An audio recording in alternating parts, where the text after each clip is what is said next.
Welcome to காலிஸ் kitchen. பீக்கங்காய் gravy பண்ணுறதுக்கு 1 டீஸ்பூன் சீரகம், 1 டீஸ்பூன் சோம்பு, ஒரு பெரிய சைஸ் வெங்காயம், பெரிய வெங்காயம், ஒரு பச்சை மிளகாய், ஒரு பெரிய சைஸ் தக்காளி, 3 பல்லு பூண்டு, ஒரு துண்டு இஞ்சி, 2 டேபிள் ஸ்பூன் குழம்பு மசாலா தூள், அரை teaspoon garam masala, 2 table spoon பச்சை வேர்க்கடலை, ஒரு சில்லளவுக்கு தேங்காய், ஒரு கொத்து கருவேப்பிலை, கொஞ்சம் மல்லி இலை, அரை கிலோ அளவுக்கு பிஞ்சு பீக்கங்காய், தேவையான அளவு உப்பு, 1 டேபிள் ஸ்பூன் எண்ணெய், இதெல்லாம் எடுத்துக்கலாம்.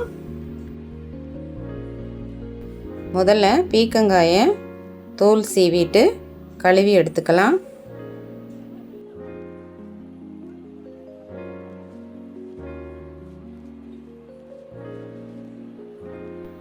இந்த தோலை எடுத்து சட்னி பண்ணனா பண்ணிக்கலாம். இப்போ பீக்கங்காயை கட் பண்ணிக்கலாம். ரொம்ப பொடியாகவும் கட் பண்ணிடாமல், ரொம்ப பெருசாகவும் கட் பண்ணிடாமல், மீடியமாக ஓரளவுக்கு கொஞ்சம் பெரிய சைஸாக கட் பண்ணி எடுத்துக்கலாம். ஏன்னா ரொம்ப பொடியாக கட் பண்ணோன்னா ரொம்ப குழஞ்சி போயிடும். அதனால் இந்த மாதிரி கட் பண்ணி எடுத்துக்கலாம். அடுத்து பெரிய வெங்காயத்தை தோலை உரிச்சிட்டு பொடியாக கட் பண்ணி எடுத்துக்கலாம்.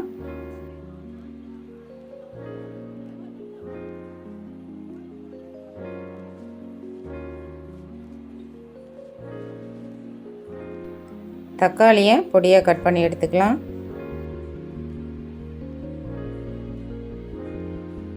நம்ம எப்போவுமே காய்கறி கட் பண்ணும்போது இது மாதிரி ஒரு முரமோ அல்லது தட்டோ பக்கத்தில் வச்சுக்கிட்டோன்னா குப்பையெல்லாம் அதிலையே போட்டு மொத்தமாக குப்பை கூடையில் போட்டுடலாம். ட்ரை பண்ணுங்கள். ஸ்டவ்வை ஆன் பண்ணி கடாய் வச்சு வேர்க்கடலையை இது மாதிரி வறுத்தெடுத்து நல்லா ஆற வச்சு எடுத்துக்கலாம். இன்னொரு கடாய் வச்சு 1 டேபிள் ஸ்பூன் எண்ணெய் விட்டு எண்ணெய் நல்லா சூடானதும் சோம்பு சீரகம் சேர்த்து பொரிய விட்டுக்கலாம்.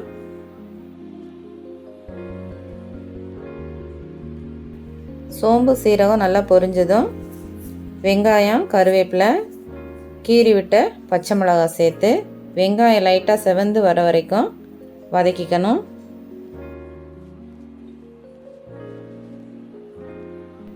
வெங்காயம் நல்லா வதங்கிடுச்சு. இப்போ தக்காளியை சேர்த்து நல்லா சுருளை வதக்கிக்கணும். அடுத்து தட்டி வச்ச இஞ்சி பூண்டை சேர்த்து பச்சை வாசனை போகிறது வரைக்கும் வதக்கிக்கணும்.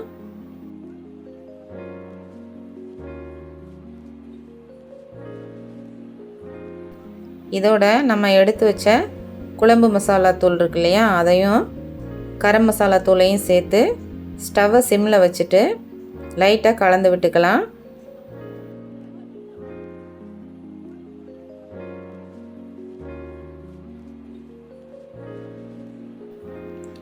அடுத்து கட் பண்ணி வச்ச பீக்கங்காயை சேர்த்து காயும் மசாலாவும் சேர்ந்து நல்லா மிக்ஸ் ஆகிறது மாதிரி கலந்து விட்டு காய் மூழ்கிற அளவுக்கு தண்ணி விட்டு நல்லா கிளறி விட்டு மூடி போட்டு ஒரு 5 நிமிஷம் வேக விட்டுக்கலாம். கிரேவி உங்களுக்கு திக்காக வேணும்னா தண்ணியை கொஞ்சம் குறைச்சி சேர்த்துக்கணும். பீக்கங்காயை இந்த மாதிரி நம்ம கிரேவி பண்ணோன்னா சப்பாத்தி, இட்லி, தோசை எல்லாத்துக்குமே சேர்த்து சாப்பிட்டுக்கலாம். எல்லாத்துக்குமே காம்பினேஷன் சூப்பராக இருக்கும்.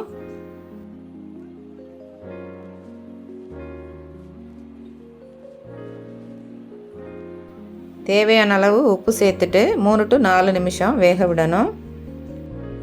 அப்பப்போ கலந்து விட்டுக்கணும். இப்போ பாருங்கள், கிரேவி நல்லா வெந்து வந்திருக்கு. இந்த டைமில் கொரகொரப்பாக அரைச்சி வச்ச வேர்க்கடலையை சேர்த்துக்கலாம். சேர்த்து 2 நிமிஷம் வேக விட்டுக்கணும். பாருங்கள், நல்லா சூப்பராக வெந்து எண்ணெய் பிரிஞ்சு வந்திருக்கு. இதுக்கு அதிக எண்ணெய் தேவைப்படாது. நம்ம சேர்த்த 1 டேபிள் ஸ்பூன் எண்ணெயே போதுமானது. இப்போ தேங்காயை பால் எடுத்து வச்சுருக்கேன், அதை சேர்த்து நல்லா கலந்து விட்டு 1 நிமிஷம் மட்டும் வேக விட்டு பொடியாக கட் பண்ண மல்லி இலை தூவி இறக்கணுன்னா நல்ல ருசியான பீக்கங்காய் கிரேவி ரெடி ஆகிடுங்க. நீங்களும் செஞ்சு சாப்பிட்டு பாருங்கள். வீடியோ பிடிச்சிருந்தால் லைக் பண்ணி, ஷேர் பண்ணி, சப்ஸ்கிரைப் பண்ணுங்கள். நன்றி, வணக்கம்.